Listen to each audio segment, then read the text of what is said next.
think I'm going to sneeze. That's not the way you want to start a show. Sorry about that. Well, welcome everyone to Here, let me check the audio. Well, welcome everyone to Yeah, it looks like the audio is good. I'm going to go ahead and pause my video since that looks good. Now I'm going to pop out chat and get rid of that video and log in.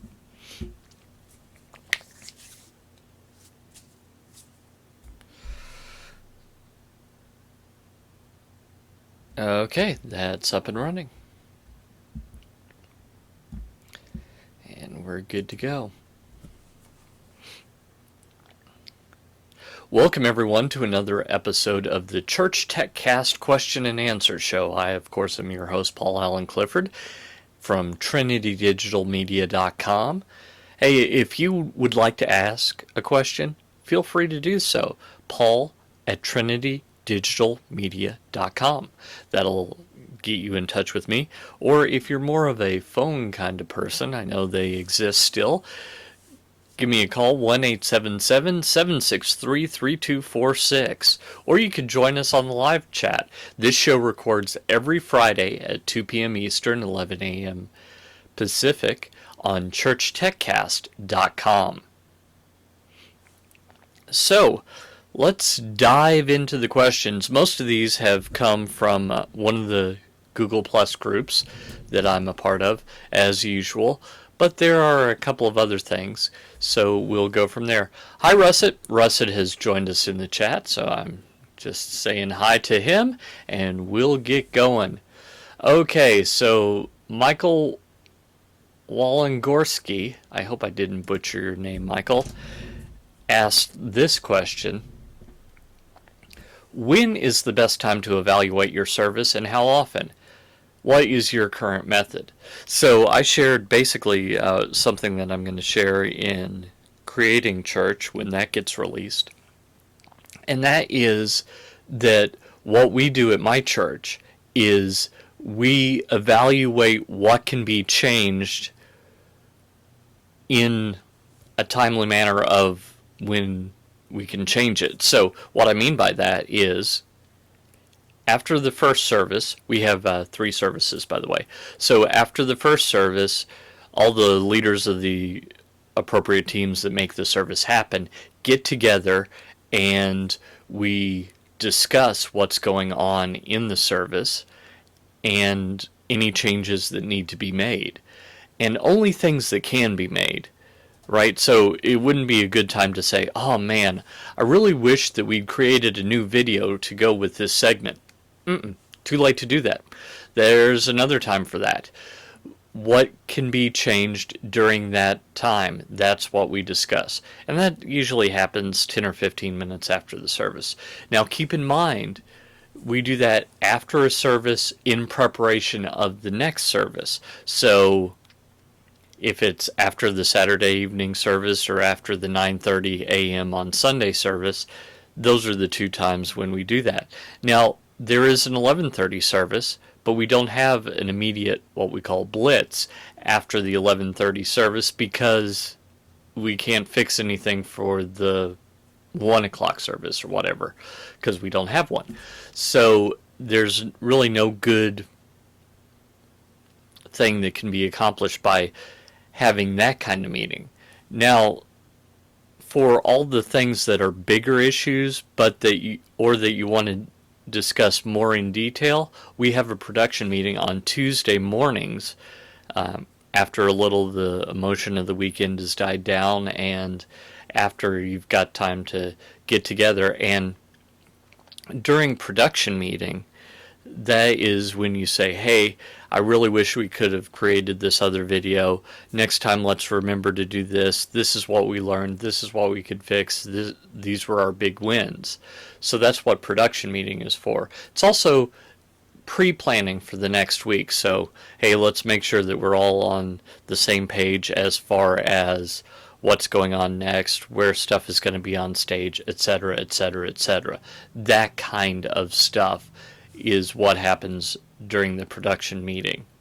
So following that meeting, that's basically how we evaluate things. So I will say the worst time to evaluate something is while you're doing it. And I've seen this happen a lot of times where people will be in the midst of doing something and they'll make a minor mistake and then they'll beat themselves up for it, or they'll try and explain away what they did to someone around them, which might be a leader that they need to explain to eventually. But the time to do that is not while you're in the midst of the service, because you can cause a chain reaction accident where one minor, oh, I'm sorry I was half a second late on that mic, becomes the whole song sounds horrible as a result if you're going with audio. Or I'm sorry I put that light up too soon becomes, and now it takes me forever to get the lights up for the next element. So you can see how they can kind of cause a chain reaction. The best thing to do is write yourself a note or make a mental note or something and deal with it later, but don't deal with it at that moment, because you don't want to cause more problems that you have to deal with. Okay? So that's what I would recommend on that. John Wood asks, to those of you that put sermons online, do you have any kind of prefix or suffix on the audio, copyright info, etc.? Just wondering what is typical. And I wrote back to John and told him, first off, in our litigious society, I would absolutely release everything as Creative Commons, attribution, no derivatives, so that people can feel free to download and share your podcast, your audio, whatever you have, but so they know, hey, I'm not doing anything wrong by downloading this, so they won't have that hesitation. But you also want to say that you don't want any derivative works, because you don't want people creating something based on one snippet of audio taken out of context. So that's very important. I really like the idea of having branding. Now, this is something that I'm doing on some of my shows, and others I'm still pondering what I'm going to do. This show, for example, doesn't really have any branding, and I need to figure that out. I need some opening music, some closing music, that kind of thing, just to add an identity to the show. So I think that churches ought to think about doing something like that, but you've got to be absolutely careful that you do not use music that's not in the public domain or that has not been created by your church. If you were doing like a live stream, there are licenses you can get for that, but if you're doing a downloading, that's different. And so you need to be cautious about that. In light of sermon recordings and such, Hart Hoover asked, where are you storing message audio/video files? Over time, it's possible to start running into some high storage costs.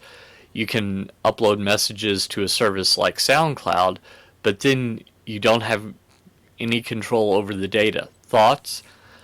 I wrote back and told him that really the only way to do it is Libsyn, Blueberry, one of those podcast hosts. And I still absolutely believe that. Those podcast hosts enable you to upload a certain amount of data every month and then store it forever.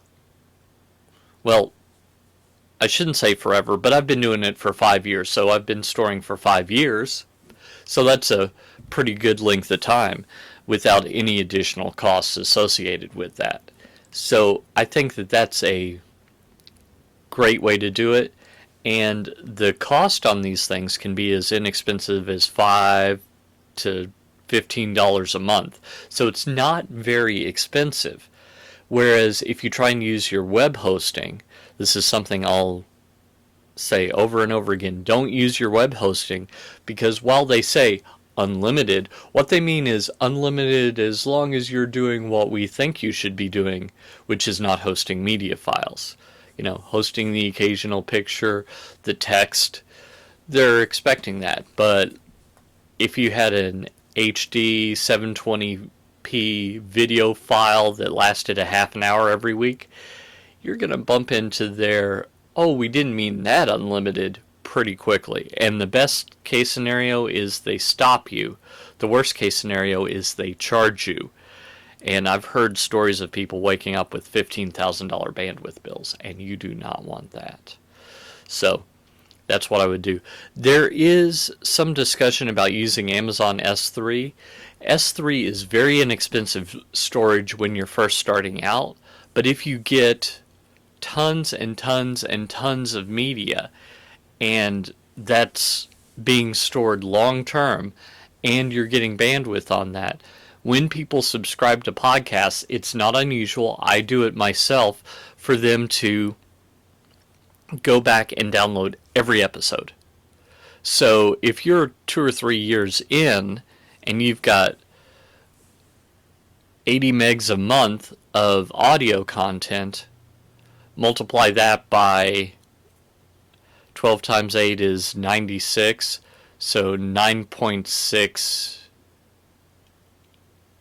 gigs is what I'm thinking. I could be doing the math wrong.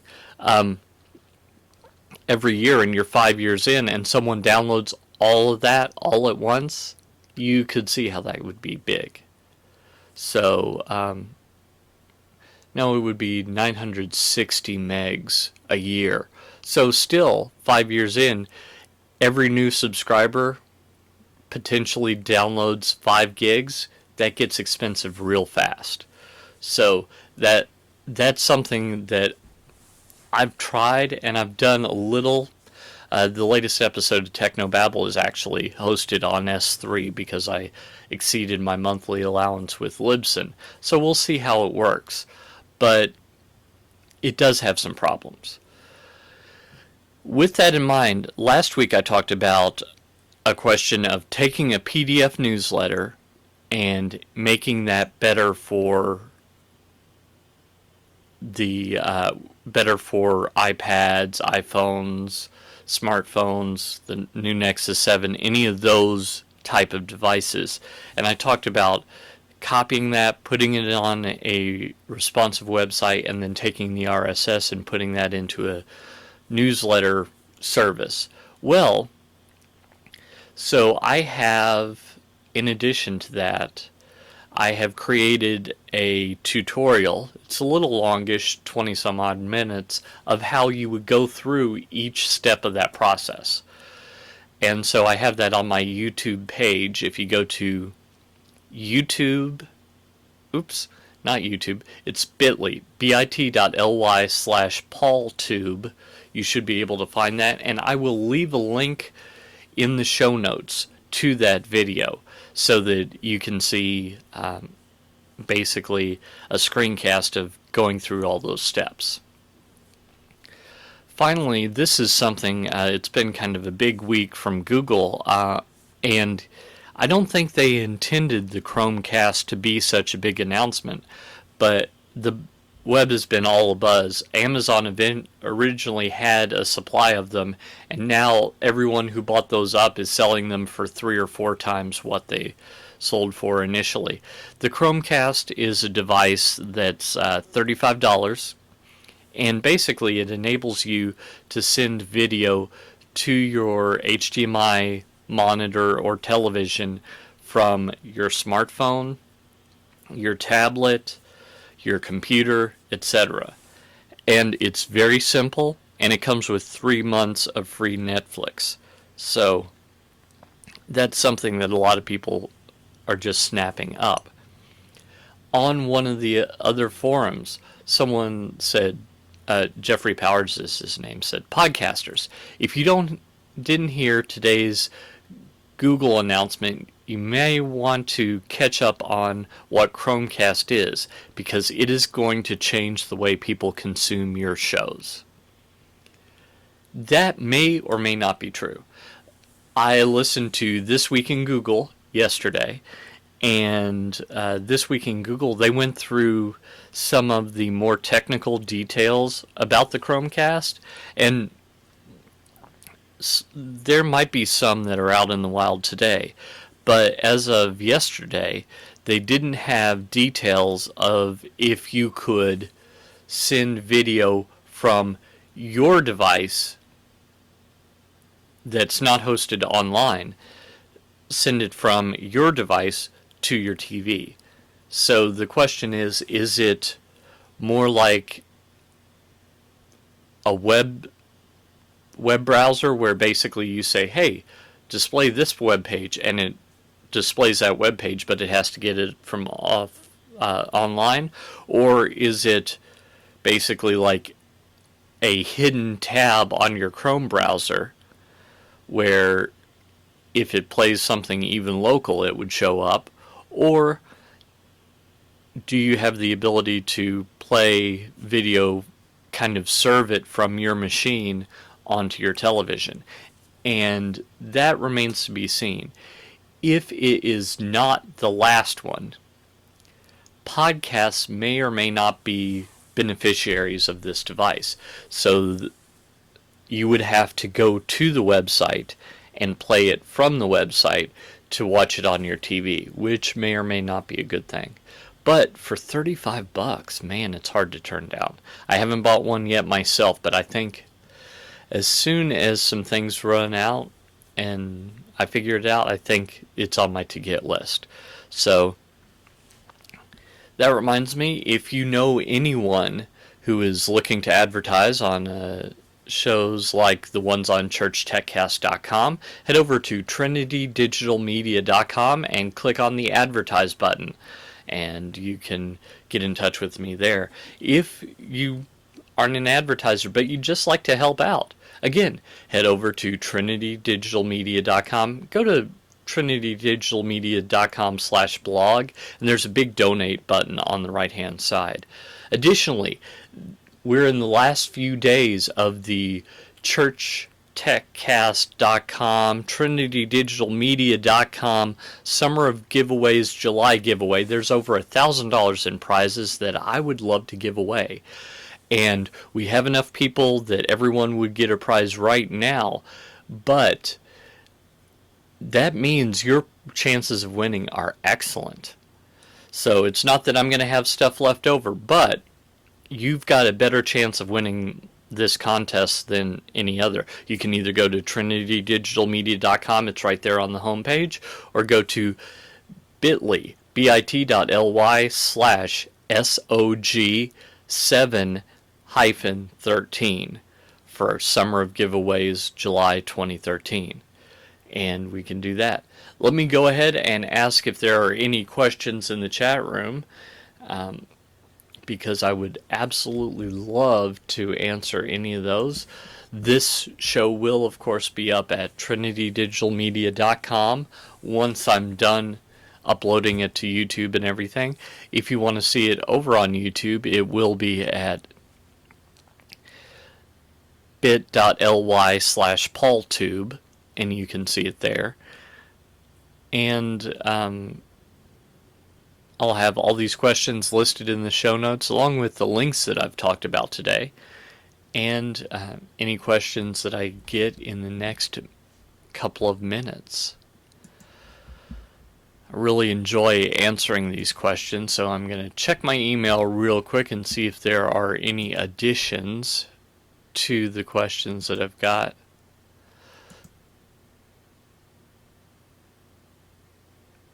Someone did ask on the Christians in Business forum for bucket list items, and this was really a fun idea. The idea is basically, what are 3 things that you would like to do before you die?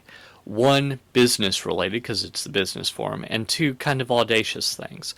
So for me, I would love to be able to give away 90% of what I make. I don't know why. I just want to be someone who's marked by generosity. I want to be the kind of person that maybe people don't know what I look like, but they whisper about me at restaurants because I always tip really, really well. Not because I want people to think about me, but I want them to have a good day and realize just how valuable and important they are. That's what I want to do. So that's my kind of business goal. Audacious goal, I'd love to canoe from the confluence of the Allegheny rivers and is it the Monongahela that form the Ohio River in Pittsburgh. I'd love to canoe from there all the way to the Gulf of Mexico. So all the way down the Ohio and all the way down the lower Mississippi.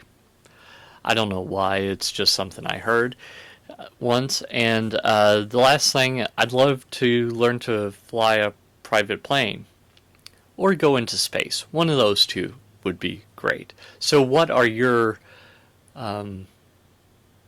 bucket list ideas?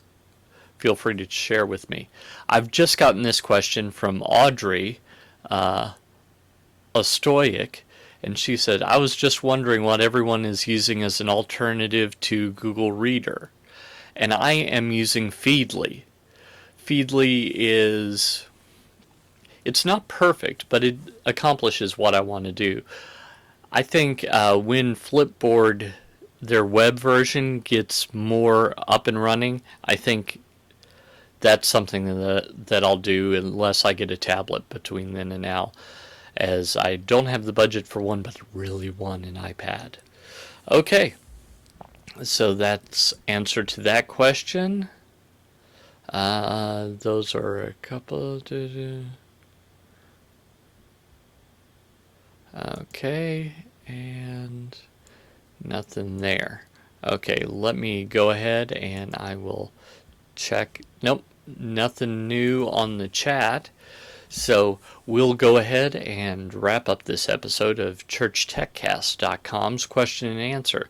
Tune in next week when we'll record live on Friday at 2 p.m. Eastern, 11 a.m. Pacific on ChurchTechCast.com. Until then, my name is Paul Allen Clifford with TrinityDigitalMedia.com. Go out and change eternity.